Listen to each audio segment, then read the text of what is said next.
Welcome to Fear and Greed Business Interview. I'm Sean Aylmer. There are some fascinating things happening right now in consumer brands. The cost of living is driving more customers to Aldi, for example. But could that also have something to do with the ACCC action against Coles and Woolies? What impact is the perception of price gouging and even shrinkflation having on where customers shop?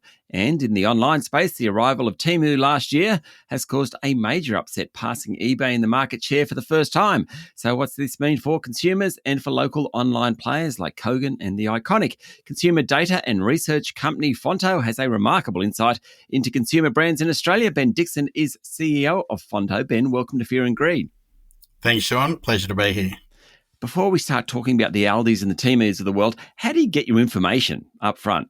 Yeah, it's quite unique the way we've approached it. We've got 80,000 adult Australians who securely share their spending data every day and then earn extra money every week doing surveys based on their actual transactions. So really robust way of saying we know who you are, we know where you're spending. And by the way, if you want to tell us why, we can intercept you and reward you for doing that. So as I say, 80,000 in our community who do that week to week. Big numbers. Let's start with the supermarkets. What's going on there? How perceptive are customers when it comes to the whole ACCC action on prices? Is it more of a cost of living thing? What's going on? Look, it's an interesting one. We've obviously tracked it. And interestingly, Aldi's grown 2% in the last 12 months. When we look at where it was 12 months ago, it's about 9.6%. 12 months later, it's about 11.5%. So it's growing quite nicely and probably cost of living driving that. But also what we did is we went out to all our members to see what the actual impact was likely to be on misleading prices or price gouging, whichever you want to call it, and then shrinkflation, and lastly, the ACCC action that's going on and keeps coming up in the press. And what we found was that about 70% had noticed the misleading prices or the price gouging. About 80% or 81% had noticed or experienced shrinkflation. So shrinkflation is the idea that what you're buying for a unit is getting smaller as opposed to a price falling. That's exactly right. So whether it might be a particular chocolate bar or a bag of chips, we're seeing a smaller amount but roughly at the same price. Exactly right. Okay. Yeah. So what we're seeing is for those people in grocery shopping who are noticing those things like price gouging and shrinkflation, they're saying, or about 68% of them are saying that they will change their grocery shopping habits to the independents or to an Aldi. And for ACCC, about 72% of them said, we've noticed the ACCC, we understand what that's about, and that's going to help us change their behaviour. So what we're now doing is all those people who said they would change, are they actually going to change? So we did that in October. We'll release our first real change numbers in early December, and then we'll do that monthly after that just to see if what people say they will do, they actually do. I mean, I look forward to seeing those numbers because it is very cool. Different banks were the great example of a few years ago. Supermarkets are getting it now. I dare say super funds might get it in the future. But this whole idea that regulatory concern and allegations can really hit consumers, it surprises me that it hits them as hard as it does, Ben. Yeah, look, I think it's important to note those people who also take more notice of these things.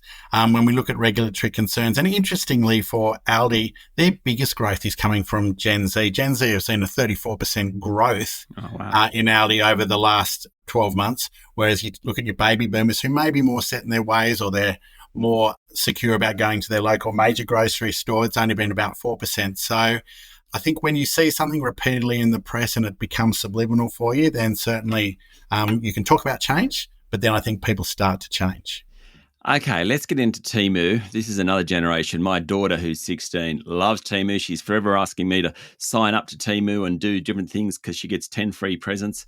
My partner, Jackie's just jumped onto Temu as well. Man, it's flooding the online world. Yeah, and it's a really interesting one because people talk about concerns about overseas ownership and those sort of things. And look, Amazon still dominates this category. They've got a 49% market share. But Temu for the first time, and they've done a good job of promoting super cheap or even free, as you say, products when you join. They walked past eBay sitting at 17% and Temu finally hit 20%. We've seen this coming for a while. And interestingly, eBay's been in a bit of a decline for quite a long time. In fact, more than 2 or 3 years as we've been measuring it. But also when you look at the power that Temu has had on the market, Kogan, The Iconic, Catch, and a few of those are also in, albeit modest, decline as well, and that's been happening since early 2023. So, yeah, it's certainly one that's having, and then we've got Shine or Shein, I'm not sure exactly how you pronounce that, coming online as well, and that looks like it will be big. So it's a crowded market, this online retail space. Amazon, just quickly mentioning them, because in the last couple of weeks, the boss of Coles, I think it might have been Woolies, but talking about it's a very competitive market. And I think the example they used was toilet paper, where people are buying toilet paper off Amazon. Yep. Amazon is a real gorilla, and it seemingly is getting its tentacles, not that gorillas have tentacles, octopus tentacles, you know what I'm saying, into more and more parts of the economy.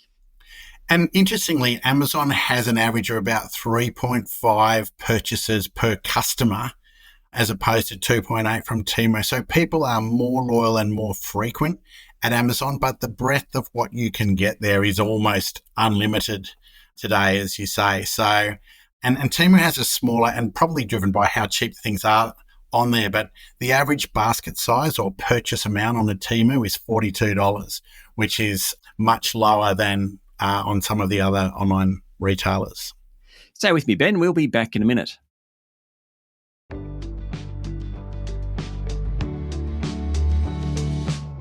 I'm speaking to Ben Dixon, Chief Executive of Fonto. There must be a bunch of delivery companies making money out of this, or are they actual Temu people doing the delivery and loss leading, or I don't understand the delivery part of it.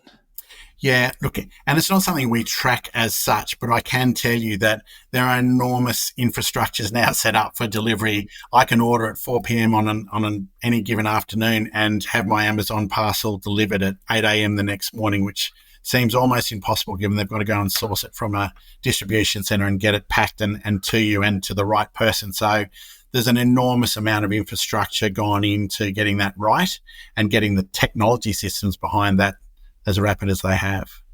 So in terms of the online space, Temu's doing well, Shein, or whatever it is doing well, yep. Amazon's Amazon, but then some of the others like Kogan, Iconic, some of those are probably struggling a touch. I think they're getting hurt by probably literally by the pricing approach that's been taken by the Temu and the Sheins, for sure. Okay, the one I'm really interested in is coffee. I am an absolute coffee snob, no doubt about it. Happy to say that. Having said that, it's funny, when you're traveling, particularly with kids, and you go to McDonald's, you go to the McCafe brand and it's actually pretty good coffee. Like as a snob, I'm happy to have a McCafe coffee when traveling. What about, where does McCafe sit with the independents? What about the budget-friendly options like Nescafe at home? And this is with a background, which we've been talking about on Fear and Greed, of coffee prices going through the roof. So that will actually flow through to consumers at some point over the next 12 months. Where are we up to in the coffee wars? Yeah, interesting. And that's exactly how we refer to it, is coffee wars. And we work very closely in the QSR sector.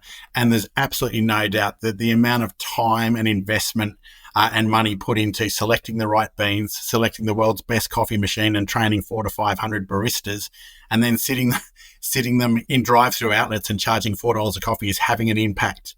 It certainly is, because the coffee's actually quite good. Yeah. People have been trained how to deliver it, and you don't have to get out of your car, and that suits a lot of people. And then at the other end of the scale, as you say, cost of living pressures mean Nescafe Blend 43 is probably having a honeymoon period. Surely not. As well. Surely not. Yeah, but everyone seems to be pulling the strings. So if you look at Woolworths Metro, you spend more than $30 in there, you get a free coffee, and their coffee's quite good as well. Coffee Club and those sort of things have their loyalists in their shopping centres where people go all the time. And it's interesting with Starbucks, we definitely see that being embraced and very loyal in the younger cohort, probably because of the flavours and the sweeter offers and those sort of things. And Starbucks isn't cheap, but it definitely resonates with the lower age groups as we go through. But I think what's difficult is there's an independent cafe on most corners. They've got a 2-day economy, being Saturday and Sundays, where they're mostly flooded. But for the rest of the week, they've got to compete with all of these other things going on. And it must be very tough out there for them. We're seeing certainly a lot of tightening for that sector. But yeah, it's definitely coffee wars at the moment. What I find interesting with the coffee is, I have a coffee machine at home, which theoretically, I'm going to use. I never do, because I actually like the whole process of walking to the cafe, saying hello to the barista.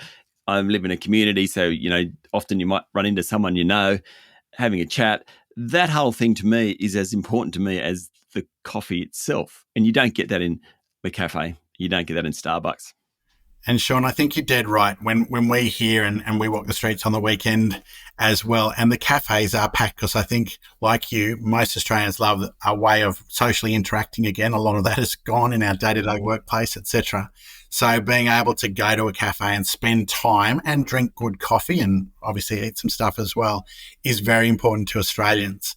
So it's about how do you maximise your 2-day economy if you're a local independent cafe, knowing that some of the other part of your week is going to be eaten up by the larger players. Before we go, the report that's coming out early next month, which one was it, Ben, on the supermarkets? Oh, yeah. So we're going to see whether people have actually changed their behaviours or not. Yeah. So we're looking at all those people who said they would shift from the two major grocery buyers across to Aldi or the independents. So we're going to we are tracking that very closely. So certainly we'll have that for you early next month. Early next month. I look forward to it. Ben, thank you very much for joining us on Fear and Greed. Thanks, Sean. Appreciate your time. That was Ben Dixon, CEO of Fonto. This is the Fear and Greed Business Interview. Join us every morning for the full episode of Fear and Greed, daily business news for people who make their own decisions. I'm Sean Aylmer. Enjoy your day.